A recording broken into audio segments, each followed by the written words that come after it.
One of the joys of this job is that there is the option to listen to new music, and in today's album review I get to speak about News from the Invisible World by the band The Fierce and the Dead.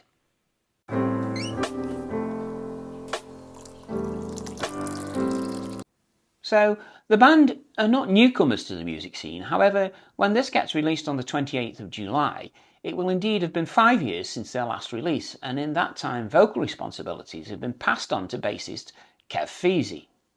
This is an 8-track, 42-minute album and features Matt Stevens on keyboards and guitars, Steve Clayton on guitar and Stuart Marshall on drums. The album kicks off, not surprisingly, with a track called The Start.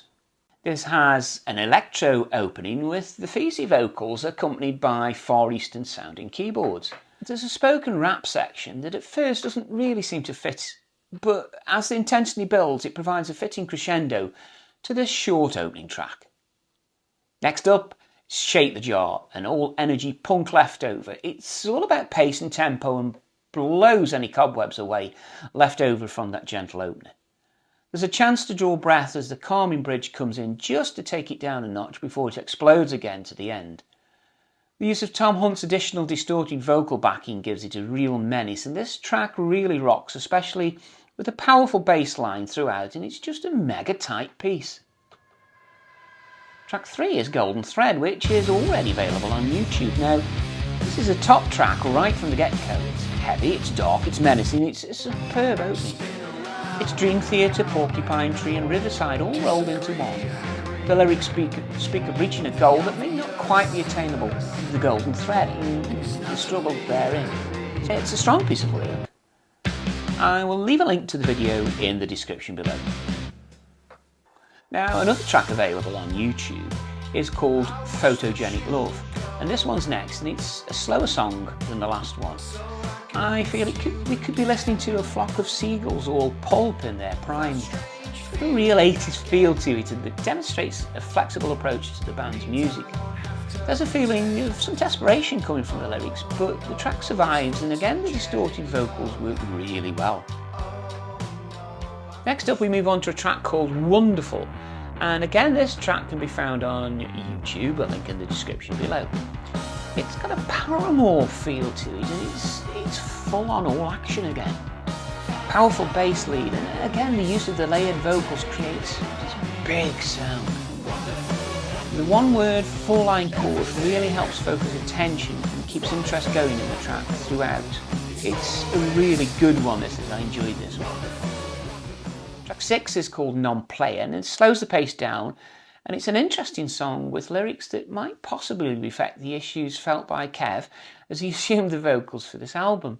I might be wrong, but there is an autobiographical feel to it. Musically it meanders along, sometimes seems as if it drags a little bit. This may be deliberate, but the first track where I have not felt an immediate connection. There is still a delicious bass saxophone played on this one by a guy called Terry Edwards, and that needs acknowledging.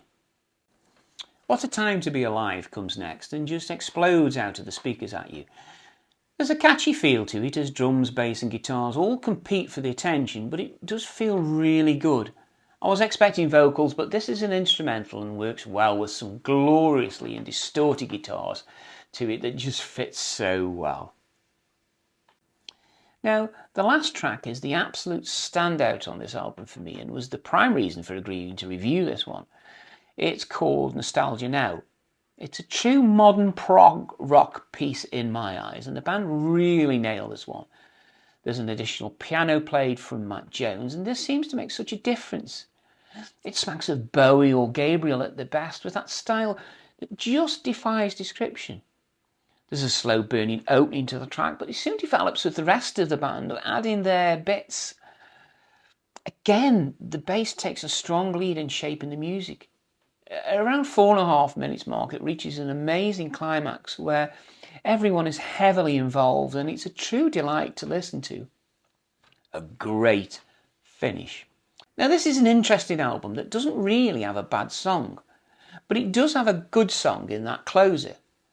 For the first time, vocalist Feazey does a competent job, and without hearing earlier work, the addition of the vocals make it a more rounded project.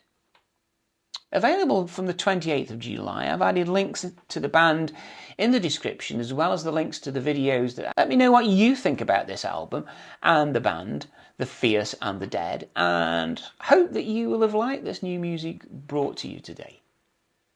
Join me next time on the Album Review channel, and thanks for watching this one.